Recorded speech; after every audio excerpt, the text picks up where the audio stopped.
Okay. I've been asked to make this video for months now, and I have continuously put it off. I'm making it today because I need a distraction because of what is going on in my current country. So, let's go ahead and do a full breakdown of the entire ATEEZ lore from start to end.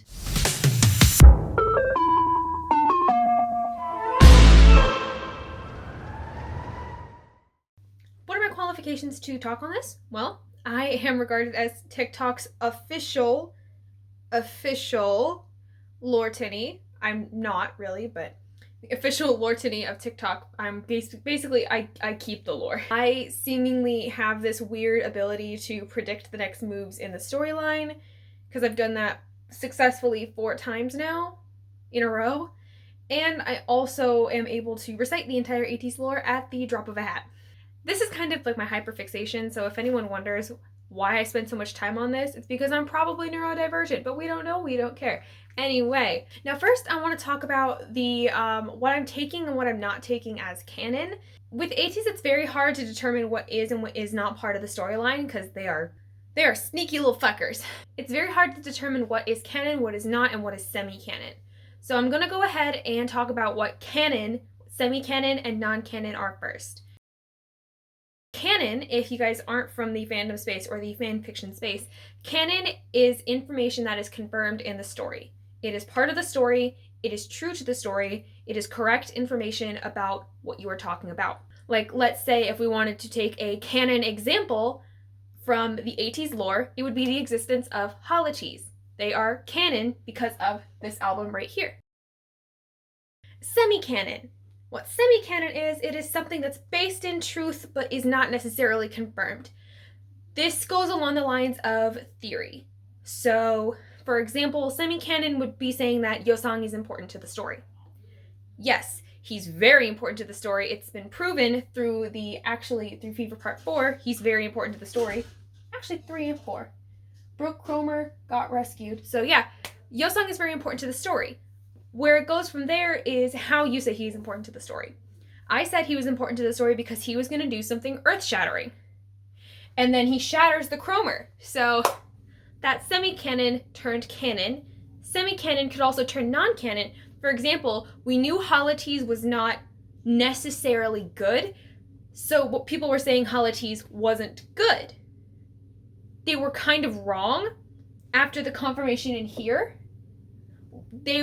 Holities are morally gray. Holities are weird. Headcanon. Headcanon or non-canon information is purely fictional information. For example, that Mingi or one of the members is going to betray the group.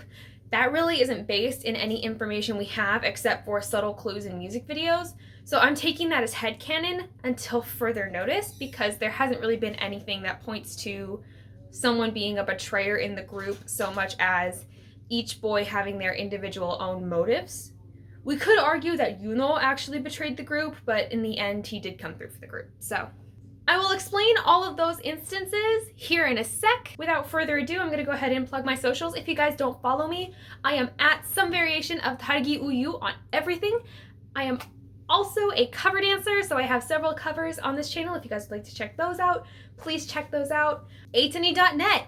If you guys are brand new to ATEEZ and you want to help ATEEZ with streaming, voting, purchasing, definitely go to ATEEZ.net. I actually help with a lot of the social media aspects of it and a lot of the promotion of it. It's a really great website. It's a beautiful website created by fans for fans, and I would really appreciate it if you guys gave it a look-see, especially with the comeback we've got coming up.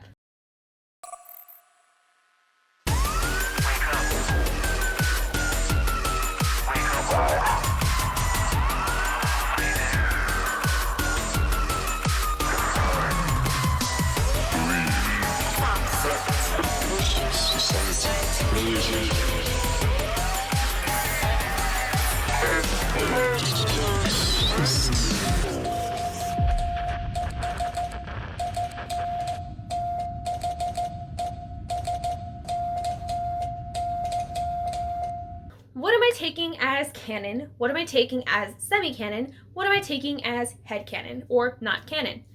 Well, I'm gonna go album by album and tell you which pieces are canon and which pieces are not. And then I'm gonna go through and I'm going to relay the entire ATEEZ storyline, showing you the albums in the correct story order. Starting with where it all began. Treasure, episode 1, all to 0. None of this is really canon. Unfortunately, Treasure and Pirate King are not canon. They have nothing to do with the story as far as I can tell. In fact, we don't even get any story content. The story doesn't even start until the following album. This album is purely the debut album and is meant to enjoyed not by Lortini, but we still enjoy it anyway because Pirate King is a banger and y'all can fight me on that. Treasure episode 2. What is this one called? This is 0 to 1. I have these memorized. Treasure episode 2, 0 to 1. Say My Name is canon and Hala Hala is semi-canon. Say My Name is purely canon because we get the introduction of ATEEZ in relation to ATEEZ, and we also get a huge fragment of story that you guys won't know is story. We actually get several huge fragments of the story, and I will definitely be telling you guys about those in the lore breakdown. But yes, Say My Name is fully canon. Hala Hala is semi-canon. Hala Hala serves to flesh out ATEEZ and further introduce ATEEZ in the entirety of the story, because this was their second album, their first comeback. So of course they introduced ATEEZ and all of us went, episode 3, One to All. Illusion and Wave are both canon, though Wave is slightly less canon than Illusion, but I'll tell you why. Treasure episode Finn, all to action. Fully fucking canon. Fully canon. Also, fun little tidbit of behind the scenes. I actually have to store these albums upside down so they face the same way as the rest of the ATEEZ albums, because if I face them right side up, they don't face correctly. Thanks, KQ. Treasure epilogue, action to answer. Holy shit, is this canon? Oh my god. Holy shit.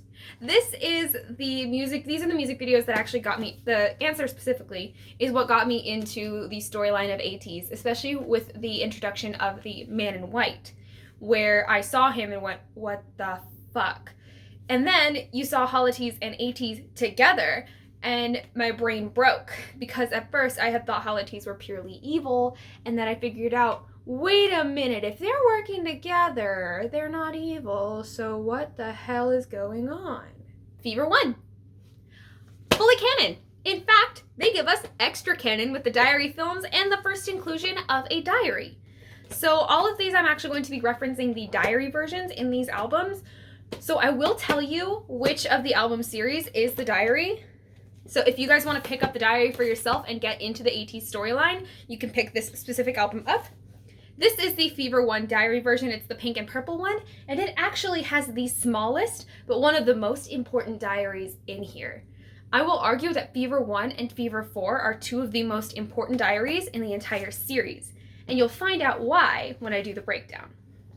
Fever 2. Fever 2, fully canon, once again. Don't mind the fact that I have two red versions. I entered a fan call and lost, so we're not going to talk about it. Anyway, Fever 2 is fully canon, except for the absence of Mingi, because in the events of the story, Mingi is still with the group. And the yellow version is going to be your diary if you guys want to read up on that. This diary in particular tells you a lot more about ATEEZ and the dimension that ATEEZ enters. So I will tell you guys more about that when we get there. Fever 3.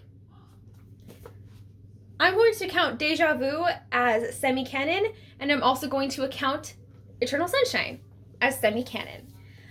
They have a lot of story elements in the music videos, but they don't necessarily obey the story elements. So you do see definitely hints of what's going on in the story in Fever 3, but you don't see fully the story like you do in Fever 2 or Fever 1 playing out in the music videos. But there are elements to the music videos that I will be discussing, so semi-canon. Fever 4. Turbulence, fully canon. The Real, semi-canon.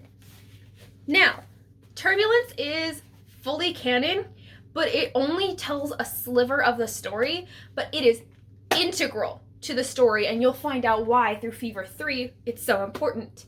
However, the reel, while mirroring a lot of the events that are happening in the story, does not match to the story exactly, so I'm going to count it as semi-canon.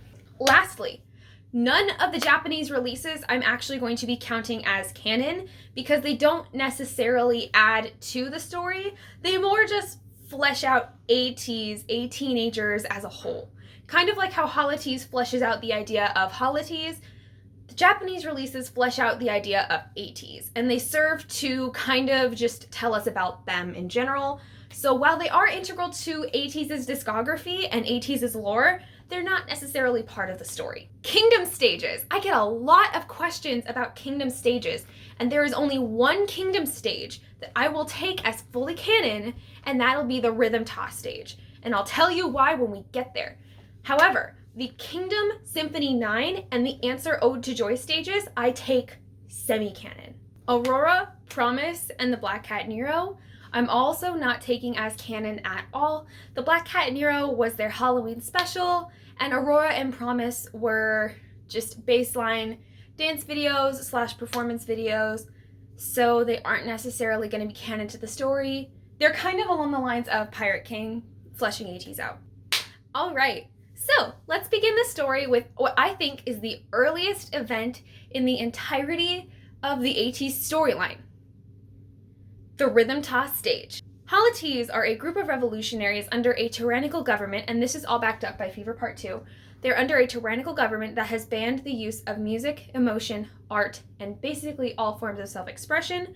They have increased the human lifespan, and they have increased the schooling span, and people didn't like that. So there was a huge revolution that happened, and from it came the Black Pirates, as well as this group called the Fedoras, who we know as Holities. Holities have this thing called a chromer. The chromer is that hourglass that's so important to the Fever series, and I'll explain what it does a little further down the line.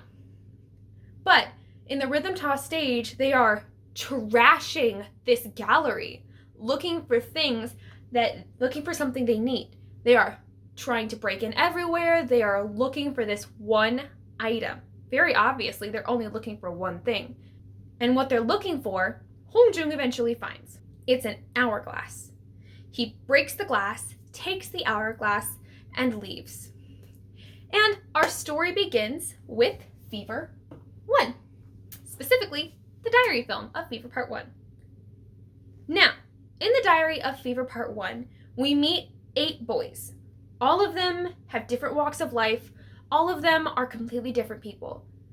Some are in love for the first time. Some are dancers. Some are people that just want to be free. Some are people that are mourning. Some are people that are literally watching their passion die in front of them. They're all the same in different ways. And they meet, and they all become friends. One after another, they all join this group until finally there are 8 of them together, a band of brothers basically. One day, after a long day of shenanigans, Hongjung and the rest of the members of ATEEZ are sitting in this warehouse they have commandeered as their clubhouse. And all of a sudden, a tall man dressed all in black tech wear with a black mask and a black fedora walks into the warehouse carrying an hourglass. He hands this hourglass to Hongjung and tells him to protect it. And then he's gone. Hongjung turns the hourglass, and all of a sudden, they end in a different dimension. In the next instant, these men in white burst through the doors and are looking for that hourglass. These white giants decide now is the time to get it, and they go for Hongjung. Cue Fever 2. In Fever 2, we see the boys exposed to this new dimension for the first time. They don't know what's going on. All they know is there was a great flash, and they appeared in this new place. It's a strange new place they've never seen, but it slightly looks familiar. Here we see them navigating this terrain until finally something happens, and while they are evading the Guardians, Wooyoung breaks his ankle, and they have to make a split decision whether or not to save the Chromer or save Wooyoung.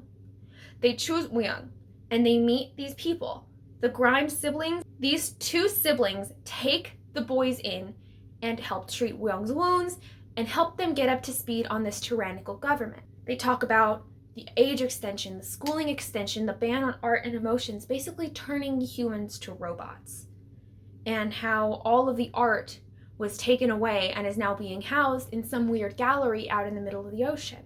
They also talk about the man in the black fedora from before. There is a group of 8 of them, and they lead the resistance of the Black Pirates. They are called the Fedoras. They started this revolution, and they lead this revolution, and they have been captured. Hongjung had received the Cromer before because they knew they were about to be captured.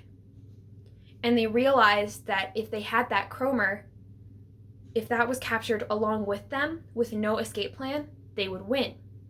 So by losing the Cromer and getting ATEEZ to this new dimension, they now have a backup plan. The members of ATEEZ decide that they can't just sit around and hope that they can leave. They need to get the Cromer back and return to their own dimension. So they decide to find this crazy gallery and save the Fedoras. And here we enter Fever 3. They find the gallery. Editing Yuna here again. Yeah, you're gonna see me one more time in this video. So I actually kind of got the events of Fever 3 wrong, like I didn't remember them correctly. I was going back writing the ATEEZ lore breakdown for atene.net, and I realized that I got the details wrong, so I want to go back over and re-record and tell you guys what actually happened in Fever Part 3, because I'm a dumbass. So, starting with they arrived in the gallery, which is where I believe past Yuna left off. So, when they get to the gallery, they go through and they realize that holotees are being held in these glass boxes in the middle of the gallery. There are android guardians passed out, drunk all over the place. It's a weird place. All the old art and stuff that they had banned is being housed in this gallery, which Wudong pointed out was super hypocritical, and I thought it was hilarious. Anyway, they find these sprawled out android guardians and holotees sitting in their glass boxes. Hongjun goes up to one of them and they start talking. And eventually, the man pulls down his mask and it's Hongjun. And all the members of ATEEZ go, okay, interesting. Holotees are revealed to be the mirror images of ATEEZ in this new dimension. So they're basically the same people. It's just one is from a different dimension than the other. So they decide, like, hey, this is what we gotta do. We're gonna do this right now. They switch clothes through some like magic weird transfer thing. It's not really described in the diary that well, but they switch clothes and ATEEZ book it. They are running. Meanwhile, Yosang wanted to go save the Cromer and holotees himself. So when he's running back out, he's actually running towards ATEEZ, who are also getting cornered right now by the android guardians that were left in the gallery, that were not, drunk, passed out. So as they're running, Yosang comes upon the group who's been cornered by the android guardians, and he figures out what he has to do. Hongjung's about to give the Cromer up. He's about to throw it at the android guardians just to save themselves. So Yosang intercepts it, grabs it, and turns it, and then he starts running, and as the android guardians follow after him, he throws the Cromer on the ground and smashes it. And now past Yuna is going to take back over. And they arrive back at the school, and Hongjun does a head count. 1, 2, 3, 4, 5, 6, 7. Yosang did not make it back, and he was apprehended by the android guardians. And here we move into part 4. Nothing that happened in Fever 1 has happened, and now Yosang doesn't exist. The Cromer warped it in such a way that Yosang's existence was erased from his original dimension. So, the boys continue to live their lives in this new dimension until they find out of a museum that is holding a display of this mystical hourglass that has the ability to traverse dimensions. This dimension's Cromer, and they decide that they want to save Yosang. They're going to steal the Cromer and use it to go back to that original dimension and get Yosang back. However, one of them decides that he can't leave this dimension. Yuno, Each member has their own struggle and their own flaw. Yuno lost his brother. When Yuno lost his brother, his world was shaken up, and that was how he met ATEEZ. But now his brother is alive in this dimension, and he doesn't want to leave. The boys respect his decision, and they understand. And so, they leave Yuno behind and go to save Yosung themselves. As the 6 of them go to save Yosung, we see a man named Henry Joe. He is this cult leader that is rapidly taking over their city, and he is also speaking and protesting at the museum front. It seems like he also wants the chromer. The boys sneak in. The boys find the chromer, and as they are going to get it, they are intercepted by the cult leader Henry Joe, who now holds the boys at gunpoint, wanting to take the chromer for himself.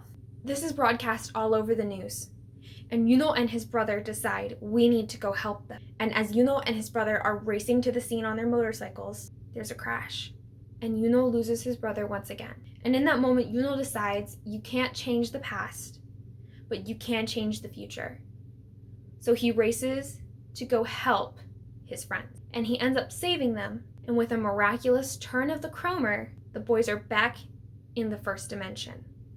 The dimension where art and music is banned. Except now, they have a chromer again, and they're able to help. While the boys are stealing the new chromer, we see Yosung trapped in a glass box, surrounded by people in black sheets.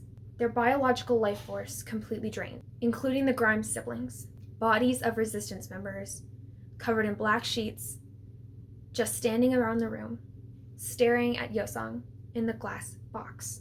And as Yosung stands in that glass box, a man approaches him, all in black, with a fedora and a mask. Fever series ends, and this is where the Treasure series picks up. The man in black fedora approaches the box and reveals himself to be Songhwa. He breaks Yosung out and gets Yosung out of there. Meanwhile, the boys are able to get a message through, finally, to what is remaining of the Black Pirates. A Morse code message. Say my name, ATEEZ. And that is what we know so far. We get a little bit of story information from Don't Stop, where they're finally all back together, and through Yosung's help, they are finally able to procure the deed to the ship they're using in Illusion. And as the story progresses, we see them getting closer and closer to reuniting ATEEZ with each other through them being split and Yosung being saved, them tracking down the members and looking to find them, them finally bringing the members back together, and finally meeting between dimensions, and finally developing the plan they need to overthrow the tyrannical government. Hi, so I realized I didn't go as in depth with Treasure as I should have in this video, so I'm going to go ahead and fill in some of the gaps I may have left with the original video, starting with picking up at Say My Name. I know it picks up from Say My Name because it follows all the same motifs between Fever 4 and the Say My Name music video, so if you want to cross-reference those, definitely recommend. But the main part that I wanted to clarify is the significance of Wave and Illusion. Wave and Illusion serve to reunite the members of ATEEZ. They all had split up, gone in different directions when they were freed the first time in Fever 3, so they are gradually having to be reunited with each other because they don't really have their link anymore, which was the chromer. It belongs to a teenagers now.